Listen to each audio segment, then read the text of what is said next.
नमस्कार आदरणीय दर्शकवृन्द, नयाँ दिग्दर्शनको यो प्रस्तुतिमा गढलिउड स्टुडियोबाट नवीन दाहाल यहाँहरू सबैलाई हार्दिक स्वागत गर्दछु। दर्शकवृन्द, सन्तुलित जीवनका लागि नशामुक्ति जीवन यो शीर्षकमा रहेर हामी चर्चा गरिरहेका छौँ विगत केही प्रस्तुतिदेखि। आज पनि यो विषय र सन्दर्भमा केन्द्रित भएर चर्चा गर्दैछौँ। यसका लागि राजयोगी ब्रह्माकुमार रामसिंह ऐर आजको प्रस्तुतिमा रहनुहुन्छ। उहाँलाई स्वागत गरौँ। रामसिंहजी, आजको प्रस्तुतिमा पनि यहाँलाई धेरै स्वागत छ। धन्यवाद। ओम शान्ति। ओम शान्ति। विगत केही प्रस्तुतिदेखि हामीले सन्तुलित जीवन अन्तर्गत नशामुक्त जीवनको महत्त्वको बारेमा चर्चा गरिरहेका छौँ। धेरै समस्याहरू नशाले ग्रस्त बनाएको हुन्छ मानिसको जीवनमा। यसर्थ त्यो नशाबाट कसरी मुक्त हुन सक्छौँ भन्ने विषयमा हामी केन्द्रित हुने क्रममा गत प्रस्तुतिमा मात्रै हामीले यो नशा अन्तर्गत के पर्दछन् भनेर चर्चा गऱ्यौँ। सबैभन्दा पहिला गुट्काको कुरा गऱ्यौँ, त्यसपछि चुरोट सिगरेटको कुराहरू गऱ्यौँ र त्यसपछि मादक पदार्थको भयावह अवस्थाको बारेमा चर्चा गर्दै थियौँ। मादक पदार्थले मानिसलाई कुन हदसम्म समस्याग्रस्त बनाउँछ भन्ने विषयमा चर्चालाई अगाडि बढाउँ। वास्तवमा हामीले जुन मुद्दामाथि छलफल गरिरहेका छौँ, विचार चिन्तन गरिरहेका छौँ, यो अत्यन्त जटिल समस्याका रूपमा व्यापक भएको छ। यसको पकड अत्यन्त एउटा ठुलो रूपमा विश्वव्यापी रूपमा अगाडि बढिरहेको छ र खास गरिकन हामीले यी तीनै कुरालाई सँगै समेट्नुपर्ने अवस्था आउँछ। धुम्रपानको अवस्था छ, मद्यपानको अवस्था छ र साथसाथै लागु पदार्थको अवस्था छ। र यी चिजहरू यति व्यापक रूपमा अगाडि बढेका छन्, यिनीहरूको पकड व्यक्तिगत जीवनमा, सामाजिक जीवनमा, पारिवारिक जीवनमा, राष्ट्रिय जीवनमा र अन्तर्राष्ट्रिय क्षेत्रमै यसको ठुलो जालो भनौँ न, एक किसिमको माकुराको जालो जस्तै फिजिएको अवस्था छ। जसरी माकुराको जालो हेर्दाखेरि बडा सुन्दर देखिन्छ र माकुरो आफै त्यसमा फसेपछि त्यसको जालबाट, त्यसको ट्रिपबाट बाहिर निक्लिन गाह्रो हुन्छ। त्यस्तै अहिलेको मानिसको जीवन जुन हिसाबले यो कुलतमा र व्यसनमा फसेको छ, त्यसबाट ऊ भित्र पीडित पनि छ, समस्याहरू पनि छन्, परिवारमा द्वन्द्व पनि छ, स्वयं परेशान पनि छ। तथापि जसरी माकुरो स्वयं जाल बुनेर त्यो जालबाट बाहिर निस्किन सक्दैन, ठिक त्यस्तै अवस्था यो लतमा फस्नेहरू, व्यसनमा फस्नेहरूको भएको छ। तसर्थ यसलाई हामीले बडो गम्भीरताका साथ अत्यन्तै चिन्तनशील भएर यस विषयमा व्यापक छलफल गर्नुपर्नेछ र व्यापक जनजागृतिको विषयवस्तुलाई अगाडि सार्नुपर्ने अवस्था छ। र खास गरिकन कस्तो अवस्था छ भन्नुहोला भने, जसरी एउटा मानिस चाहिँ भनौँ यति बलवान छ, मानिस बुद्धिमान पनि छ, बलवान पनि छ, विवेकशील पनि छ, तथापि आदतको गुलाम छ। आदतको बसमा यस्तो छ कि भन्छ नि 5.5 फिटको मानिस अथवा 6 फिटको मानिस 2.5 इन्चीको सिगरेट अथवा सानो बिडीमा चाहिँ झुन्डिएको छ। मतलब त्यसमा झुन्डिएको अवस्था छ कि छैन। र एउटा मलाई बडो सुन्दर सन्दर्भ याद आउँछ। त्यो मरुभूमिमा विशाल काया ऊँट हुन्छ। त्यो ऊँटलाई कन्ट्रोल गर्नका लागि उसको नाक छेडेको हुन्छ, नाकमा डोरी हालेको हुन्छ र त्यो डोरीकै आधारमा त्यो ऊँटलाई मानिसले सञ्चालन गर्ने गर्छ। अन्यथा त्यो विशाल जीव होइन, ठुलो विशाल कायाको जीव मतलब आफ्नो कन्ट्रोलमा हुँदैन। तर कहिलेकाहीँ के हुन्छ भन्नुहोला भने, एउटा सानो मुसोले त्यसको चाहिँ जुन नाकमा लगाएको रसी हुन्छ नि, त्यो रसी आफ्नो चुच्चोमा लिएर आफूले लिएर अगाडि बढ्छ कि, अनि त्यो रसी मुसोले लगिराखेको हुन्छ। त्यो ऊँट त्यसैको पछि पछि अगाडि बढिरहेको हुन्छ। भनेको मतलब त्यत्रो ठुलो मतलब विशाल काया ऊँट पनि उसमा लागेको जुन नाकको नथी छ अथवा त्यो रसी छ, त्यो मुसोले समाउँदाखेरि मुसोको सँगसँगै अगाडि बढ्ने अवस्था छ। ठिक त्यस्तै लाग्छ एउटा सानो आदत, एउटा कुलत भन्दाखेरि कुलत छ, भन्दाखेरि दुर्व्यसन भनिन्छ, भन्दाखेरि चाहिँ एउटा नराम्रो बानी भनिन्छ। र त्यो बानी, एउटा सानो बानीमा यति ठुलो जानकार मानिसमा यति ठुलो विवेक छ, यति ठुलो कुरा गर्न सक्छ, यति राम्रो व्याख्या गर्न सक्छ, यति राम्रो आदर्शका कुरा गर्न सक्छ। तर एउटा जाबो सानो त्यो दुर्व्यसनको मतलब वशीभूत भएर जता त्यसले लग्यो उतै नाचिरहन्छ। माने त्यसको चाहिँ एउटा खेलौना बनेको छ, हो कि होइन? हामीले भनौँ न, एउटा चाहिँ मानिसको यो जिन्दगी व्यसनको खेलौना बनेको छ, व्यसनको मजाक बनेको छ। त्यसको कठपुतली भनौँ न, कठपुतलीलाई जता नचाहे त्यसरी नाच्दा भने जस्तै त्यसरी नाचिरहेको अवस्था छ। र यसले वास्तवमा ठुलो रूपमा नोक्सान गरिरहेको छ। पारिवारिक जीवनमा पनि त्यत्तिकै नोक्सान छ। हामी हेरौँ, मानिसको व्यक्तिगत जीवनको कुरा गरौँ, शराबले खराब गर्छ, हो कि होइन? दारू खाने मानिसहरू एउटा सानो गरिब मानिस भन्नुहोस् न, श्रमिक मानिस अथवा लेबर गरेर काम गर्ने मानिस, एउटा कृषक मानिस जसको आर्थिक अवस्था जर्जर छ, सानो छ, उसलाई आलुको आवश्यकता परेको हुन्छ, आलु किन्ने ठाउँमा दारू किनिराखेको हुन्छ। हेर्नुहोस् त अब स्थिति कस्तो छ। आलु चाहिने ठाउँमा आलुले उसको घरको परिवारलाई तरकारी पुग्छ, घर परिवारका मेम्बरलाई पनि उसले केही दिन सक्छ, त्यो ठाउँमा ऊ दारू लिएर चाहिँ मस्त भइराखेको हुन्छ। कतिपय सन्दर्भमा हामीले ग्रामीण भेगमा सुन्ने गरेका छौँ, देख्ने गरेका छौँ। बिहानै घरबाट गाईको दुध लिएर भैँसीको दुध लिएर सहर जाने बेच्नको लागि क्यानमा दुध लिएर जाने र फर्किने बेलामा त्यो दुध बेचेर अनि टन्न भएर घरमा आउने, यस्तो पनि विडम्बना रहेछ। विडम्बना निश्चित रूपमा यो आदत से मरा हुआ भन्छ कि हिन्दीमा। आदतबाट मर्यो भने मानिसको केही पनि लाग्दैन। हेर्नुहोस् कति मेहनत गरेर उसले दुध बनाएको छ, गाईलाई पाल्नु परेको छ, घर परिवारको उहाँको आइमाईले श्रीमतीले त्यसमा कति मेहनत गर्यो होला। त्यो दुध बेचेर बालबच्चाहरूलाई पढाउनु पर्ने होला, उनीहरूको किताब कापी किन्नु पर्ने अवस्था होला, कतिपय घरका अन्य आवश्यकता परिपूर्ति गर्नुपर्ने होला। त्यो नै उसको आम्दानीको स्रोत हो। त्यो स्रोत उसले आफै पनि मेहनत गरेको छ।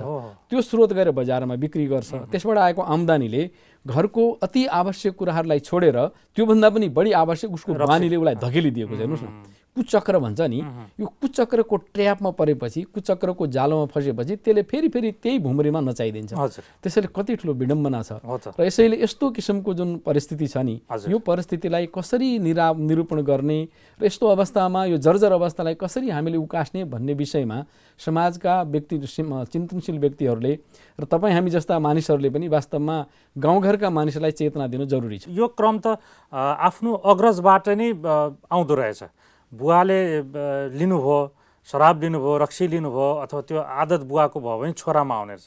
छोरामा आएपछि फेरि उसको छोरा गर्दाखेरि यो त घरकै पारिवारिक एउटा हस्तान्तरण भयो जस्तो घरमै सल्किँदो रहेछ। सँगसँगै बाहिर सरसङ्गत साथीभाइबाट पनि यो आउने रहेछ भनेपछि यो त आफ्नै घरभित्रकै समस्या भयो नि त। वास्तवमा के हो भने यसमा घर परिवार पनि जिम्मेवार छ, त्यसै गरी सामाजिक परिवेश पनि जिम्मेवार छ। अहिलेको सामाजिक परिवेश पनि आफैमा अस्तव्यस्त छ। हेर्नुहोस् समाजमा के छ भने मानिसहरू जब कुनै पर्व हुन्छ अथवा कुनै किसिमको कहिले काहीँ आपसमा भेटघाट हुन्छ, कुनै किसिमको समारोह गरिन्छ, त्यो बेला खुसीको लागि मानिसहरूले नशा पदार्थहरू, यस्ता शराबका पदार्थहरू होइन, रक्सीका पदार्थहरू पिउने गर्दछ। चाडपर्वको बहानामा आपसमा मिलेर एक किसिमको सङ्गठनभित्र यस्तो चाहिने लागु पदार्थ अथवा नशादार पदार्थ भनौँ न, अल्कोहलिजम भन्ने जसलाई हामी अल्कोहल भन्छौँ, यस्ता अल्कोहलका पदार्थलाई मनोरञ्जनको साधन मान्ने र मनोरञ्जनको आधार मान्ने। ल यो खुसियालीको बेला हो, यसमा खुसी हुन्छ।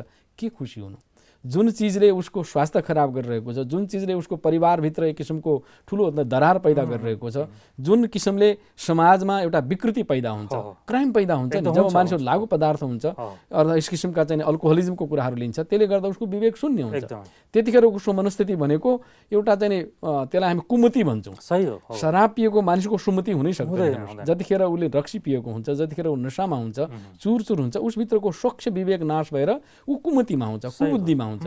उसको त्यतिखेरको मनस्थिति भनेको अत्यन्त चाहिँ कस्तो भने जस्तो भनौँ न उत्तेजित अवस्था भनौँ भनेको लागु यो चाहिँ नशेलो पदार्थ खाने, नशादार पदार्थ खाने भनेकै मनलाई उत्तेजित गर्ने, मनको मनोवृत्तिलाई उत्तेजना गरिदिन्छ। जुन व्यक्तिको मनोवृत्ति नै उत्तेजित हुन्छ, अब भन्नुहोस् उसको बोली के होला, उसको व्यवहार के होला, उसको कर्म के होला, उसले समाजमा कुन किसिमको चाहिँ व्यवहार गर्छ होला। जरुर समाजमा क्राइमहरू पैदा हुन्छ, समाजमा लडाइँ झगडा हुन्छ। हामी धेरै पटक हेर्छौँ मान्छे आपसमा रक्सी खाएर होइन, यस्तो चाहिँ लागु पदार्थ खाएर कति लडिरहेका हुन्छ। कसैलाई घाउचोट लागेको हुन्छ, कसैलाई काहीँ मतलब भएको हुन्छ, कहिलेकाहीँ ठुलो केस भएर त्यो पुलिस केसमा जानुपर्ने हुन्छ। राति एकदम उसलाई होसै हुँदैन, त्यो होसै नभएको बेलामा गरेको झैझगडाले गर्दाखेरि पुलिस कस्टडीमा जानुपर्ने अवस्था हुन्छ। भन्नाले यस किसिमको पदार्थको लागि समाज पनि त्यत्तिकै जिम्मेवार छ, आफूभन्दा माथिल्ला व्यक्ति पनि त्यत्तिकै जिम्मेवार छन्। र यस किसिमको जुन एउटा कल्चर भनौँ न, अहिलेको कल्चर कस्तो भन्दा गलत चाहिँ कल्चर, गलत संस्कृति पैदा भएको छ। ल रमाइलो गरौँ, उत्सव आएको छ, नयाँ वर्ष आएको छ, विवाह शादी हुनेवाला छ, जन्मदिन आएको छ, त्यसमा के गर्ने भन्दा त्यसमा राम्रो किसिमको खाना, राम्रा किसिमका आइटमहरू बनाएर खाए पनि त हुन्थ्यो। के त्यो रक्सी नै चाहिन्छ र त्यहाँ त्यो चाहिँ नशालो पदार्थ नै चाहिन्छ र? कस्तो किसिमको मानिसको सोच भने यो विडम्बना नै हो, यो विकृति नै हो। समयको एउटा चाहिँ विकराल परिस्थिति भनौँ यसलाई, या मानिसको मति बिग्रेको भनौँ। त्यसैले यस्ता किसिमका कुराहरूमा सबै जिम्मेवार व्यक्तिहरूले आफ्नो ठाउँमा आफै रियलाइज गरिदिनु पर्यो। घरका सिनियरहरूले पनि रियलाइज गर्नु पर्यो यो हामीले गल्ती गरिरहेका छौँ। समाजका बुजुर्गहरूले पनि, मानिसहरूले पनि त्यो रियलाइज गरिदिनु पर्यो। र साथसाथै सेवन गर्नेले पनि म के गर्दैछु, मेरो के हुने हो वास्तवमा भन्ने किसिमको यदि सोचहरू भयो भने सायद केही परिवर्तन आउँछ कि भन्ने हामी अपेक्षा गरौँ। यो मादक पदार्थ लिने चरण भनेको, उमेरको चरण भनेको विद्यार्थी कालदेखि रहेछ, युवा कालदेखि रहेछ। जब स्कुलको अन्तिम अवस्थामा एउटा विद्यार्थी गइरहेको हुन्छ अथवा कलेजको प्रारम्भ गरेको हुन्छ, त्यहाँदेखि उसले यो नशालु पदार्थहरू, मादक पदार्थहरू लिने उसको सुरुवात हुँदो रहेछ, आदत हुँदो रहेछ। हो यो अवस्थादेखि अब हामी चर्चा गर्दैछौँ। उनीहरूलाई यो सङ्गतबाट, यो दुर्व्यसनबाट, यो नशा को सङ्गतबाट मुक्त हुनको लागि हामी के प्रयास गर्न सक्छौँ, स्वयं युवाहरूले र परिवारले र सम्बन्धित निकायले के गर्न सक्छौँ भन्ने अब हामी समाधानको चरणतिर लागौँ। रामसिंहजी, यो विद्यार्थी कालमा स्वयं विद्यार्थीको भूमिका कस्तो रहन्छ आफै बच्नको लागि, सचेत रहनको लागि के गर्न सक्छ उसले? जुन यहाँले प्रश्न उठान गर्नुभयो कि विद्यार्थी कालमा यस्तो मतलब मादक पदार्थ खास गरी रक्सीहरू भयो, बियरहरू भयो, किनभने उनीहरूले पनि त्यो कुरो कहाँबाट सिकेको हुन्छ भन्दा आफ्नै मातापिता र आफ्नै शिक्षकहरूबाट र समाजमा जुन वातावरण बनेको छ, माहौल बनेको छ। आखिर समाज त समाजै हो नि, विद्यार्थी पनि त्यही समाजको इकाइ हो नि। समाजमा भएको जुन किसिमको वातावरण छ, किनभने सबभन्दा ठुलो फ्याक्टर भनेकै मानिसको जीवनमा प्रभाव पर्ने बाह्य वातावरण हो, समाजको वातावरण हो, घर परिवारको वातावरण हो र साथसाथै स्कुलको वातावरण हो। यदि त्यहाँ त्यस किसिमको सिनियरहरूको चालचलन देखिन्छ, उनीहरूको बानी बेहोरा देखिन्छ, मान्छे समयमा चाहिँ रक्सी खाने गरेका छन्, बियर खाने गरेका छन्, रमहरू पिउने गरेका छन् भने विद्यार्थीलाई स्वाभाविक हो त्यसप्रति आकर्षण हुन्छ र चासो हुन्छ। के हुँदो रहेछ त भन्ने हिसाबले पहिले चुस्की लगाउँछ, पहिले एउटा चाहिँ नि त्यो भनौँ न त्यसको स्वाद लिन्छ। स्वाद लिइसकेपछि त्यो यस्तो किसिमको कुरा छ, एकचोटि लिएको स्वाद फेरि उसलाई आफूतिर आकर्षित गर्छ। तसर्थ विद्यार्थी जीवनमा भरसक एक त आफै पनि कन्सियस हुनु पर्यो, चेतन हुनु पर्यो र साथसाथै यो बेला उसको कलिलो जीवनमा पर्ने प्रभावप्रति हामी जिम्मेवार छौँ है भनेर घरका मातापिता, सिनियरहरू, समाजका सिनियरहरू र स्कुलको वातावरण र अरूले पनि यसमा निगरानी गरिदियो भने, जस्तो खास गरी बिजनेस गर्ने मानिसहरूलाई उसलाई त बिजनेस गर्नु छ, उसलाई त जसरी फाइदा कमाउनु पर्ने छ, उसले पनि के सोच्नु पर्यो भने मेरो यिनीहरू मात्रै हो नि, मेरो छोरा पनि त हो नि, बिजनेस गरेको त छोरा होला नि। जसरी अरूको छोराछोरी बिग्रेर त्यस किसिमको हालत भइरहेको छ, म बिजनेस गरेर पैसा कमाएँ नि मेरो छोरा पनि त त्यही हो नि, मेरा छोराछोरी पनि त्यही हो भन्ने किसिमको जिम्मेवारी बोध यदि उसमा हुने हो भने मलाई लाग्छ यस्ता कुराहरूमा जस्तो कहीँ भनिन्छ नि विद्यार्थीहरू किन्न गएपछि थाहा हुन्छ उसलाई, ए बाबु तिम्रो चाहिन्छ छैन है, तिमी नखाऊ अहिले, पैसा कमाउनलाई त उसले दिनु सक्छ, तर के भने उसको उमेर हेरेर यो त विद्यार्थी हो, मेरो छोरा जस्तै हो, मेरो छोरी जस्तै हो, यदि यसलाई मैले यो अफर गरेँ भने मेरो छोराछोरीको पनि त्यही हालत हुन्छ भन्ने त्यो चाहिँ एउटा जिम्मेवारी बोध भएर उसले अलिकति संयमशील भइदियो खण्डमा मलाई लाग्छ अलि डिमान्ड हुनेहरूको लागि सप्लाई भएन भने उसको चाहना त छ, त्यो कहीँ प्राप्त भएन भने त अलिकति कम हुँदै जान्छ। त्यसरी यस्तो किसिमको कुरा हो। र खास गरी विद्यार्थी भाइ बहिनीहरूलाई हामीले सानैदेखि घर परिवारको आमा बुवाले एउटा आचरण दिने भन्छ, संस्कार दिने भन्छ अथवा नैतिक शिक्षा भन्छ। अहिलेको एउटा अभाव के पनि हो भन्दा स्कुल कलेजहरूमा नैतिक शिक्षा सम्बन्धी कुनै कुरै हुँदैन के, केवल हामी कस्तो भने व्यावसायिक शिक्षालाई प्रायोरिटी दिन्छौँ। त्योभन्दा पनि माथिल्लो आचरण भनेको त एउटा विद्यार्थीको शिक्षा हो नि, संस्कार हो नि। आमा बुवाले पनि त्यस्तो संस्कार दिनु पर्यो, हेर बाबुहरू तिम्रो भविष्य उज्जवल बन्नका लागि, तिमी एउटा राम्रो मानिस बन्नका लागि, एउटा समाजमा चाहिँ राम्रो तिमीबाट एउटा समाजले जुन किसिमको होप गरेको छ, आशा गरेको छ, त्यो आशा परिपूर्तिका लागि तिमीले आफूलाई सम्हाल्नुपर्छ भन्ने पहिलेदेखि नै उसलाई त्यस किसिमको शिक्षा प्राप्त हुनु र साथसाथै केही न केही स्कुल कलेजमा पनि त्यस किसिमको शिक्षा भयो भने सम्हाल्न सकिन्छ। एउटा चाहिँ कस्तो सुन्दर विचार छ भने त्यो विस्टन चर्चिलले एक ठाउँमा के भनेका छन् भने युनिभर्सिटीको सबभन्दा पहिलो कर्तव्य, the first duty of university is to teach character and wisdom, not technician and commerce. यति सुन्दर कुरा भनेका छन् कि कुनै पनि महाविद्यालयको, विश्वविद्यालयको अथवा स्कुल कलेजको पहिलो दायित्व के हो त भन्दा विद्यार्थीलाई चरित्र र विजडम, विवेकको विषयमा, ज्ञानको विषयमा सम्झाउने हो। त्यसपछि उसले कमाउने खाने कमर्सको विषयमा, बिजनेस व्यवसायको विषयमा अथवा प्रविधिको विषय त त्यो पछिल्लो पक्ष हो। तर अहिलेको हामी हेरौँ न स्कुल लेभलदेखि नै, अहिलेको स्कुल लेभलमा जुन आमा बुवाको जुन अपेक्षा हुन्छ, मेरो छोरो बढीभन्दा बढी इङ्ग्लिस जान्ने होस्, बढीभन्दा बढी टेक्निसियन बन्न सकोस् या डाक्टर इन्जिनियर बनोस्, जुन किसिमको विजडमको कुरा छ हाम्रा पहिलेका चाहिँ नि मतलब विज्ञहरूले, पहिलेका चिन्तकहरूले मानिसको जीवनलाई सही दिशातिर लैजानका लागि जुन किसिमको गाइडलाइन दिएका थिए, त्यो गाइडलाइनबाट अहिलेको शिक्षा दीक्षा, अहिलेको समाज कति पर गयो, धेरै पर गयो। अनि त्यो अवस्थामा अनि विद्यार्थी नबिग्रे के हुन्छ त, बिग्रिन्छ कि बिग्रिँदैन, कुबाटो लाग्छ कि लाग्दैन। अनि यस्तै किसिमका जुन नयाँ किसिमका भनौँ न एउटा स्टाइलहरू आएका छन्, देखिन्छन् यस्ता स्टाइल गर्दाखेरि, अनि यस्ता शराब खानेतिर, यस्तो किसिमको दारू पिउनेतिर, रक्सी खानेतिर उसको चाहिँ अगाडि बढ्छ एक कदम।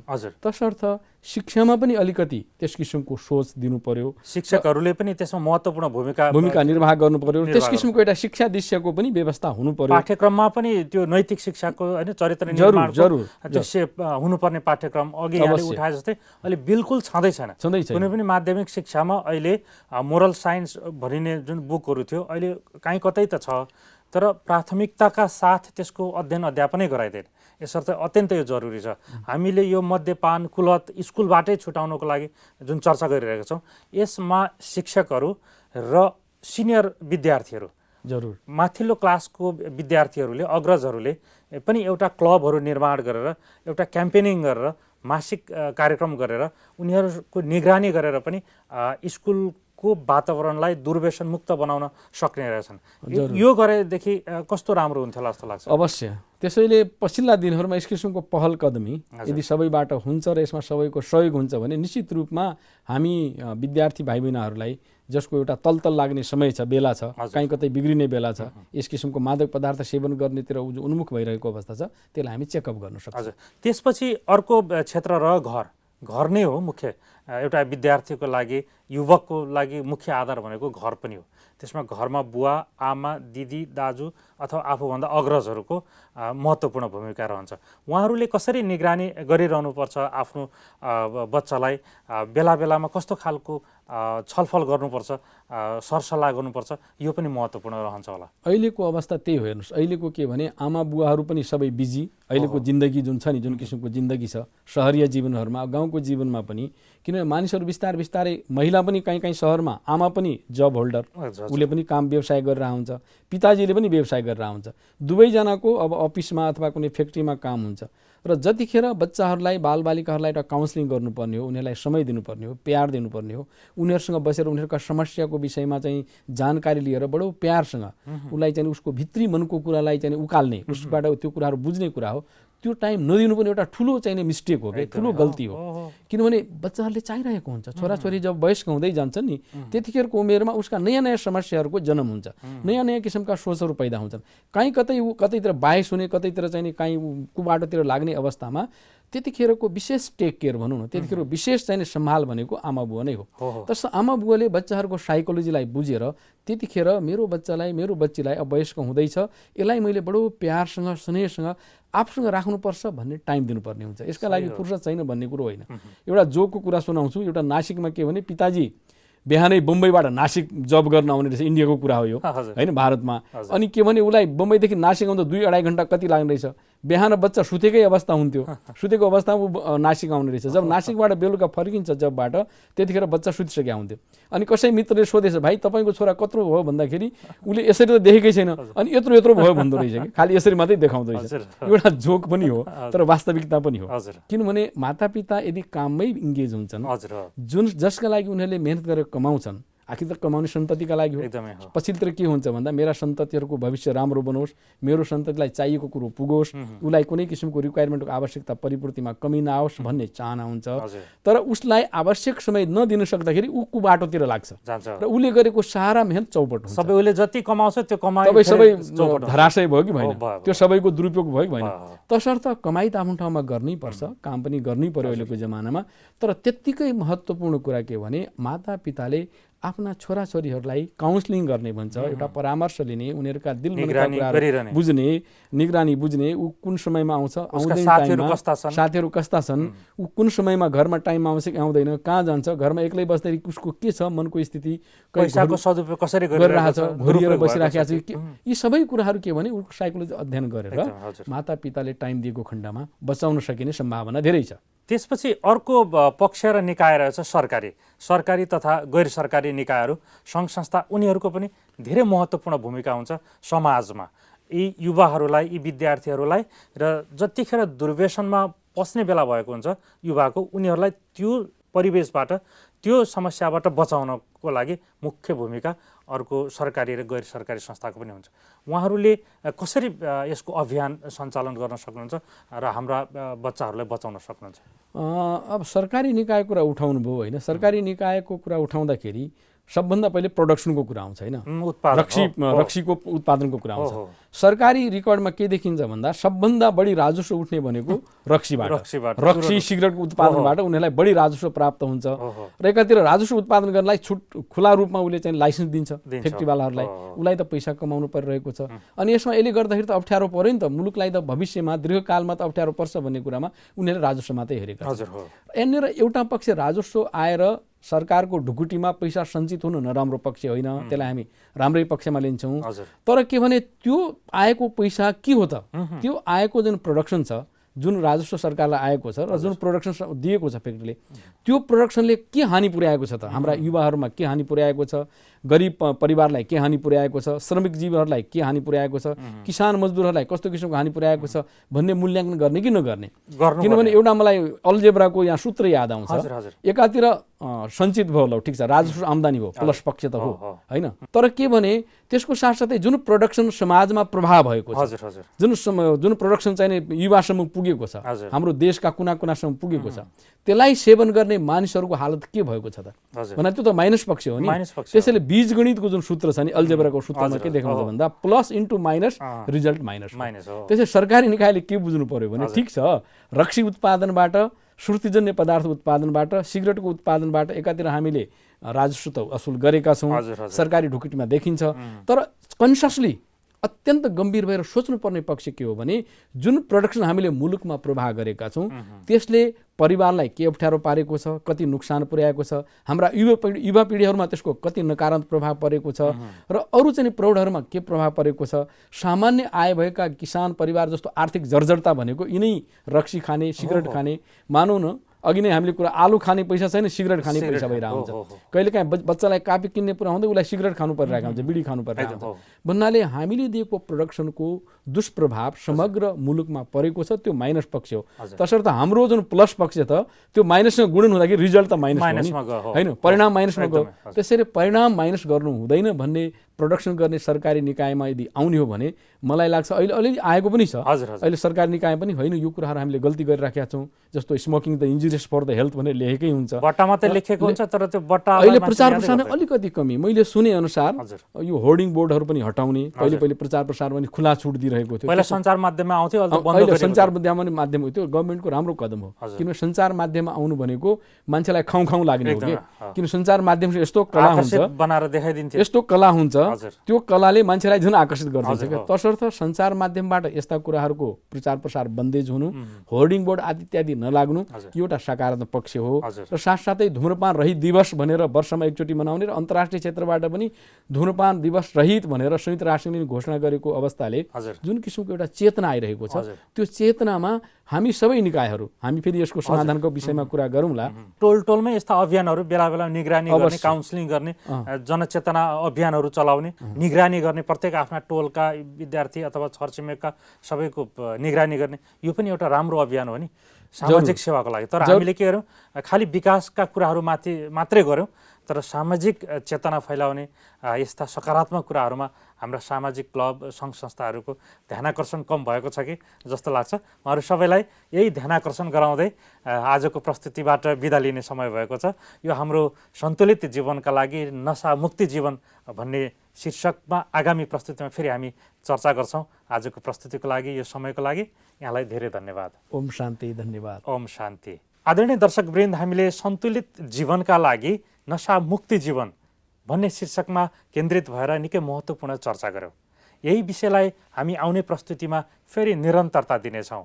नशाबाट मुक्त हुनको लागि हामीले के प्रयासहरू गर्न सक्छौँ, कसको भूमिका कस्तो रहन्छ भन्ने महत्त्वपूर्ण चर्चा गर्न बाँकी नै छ।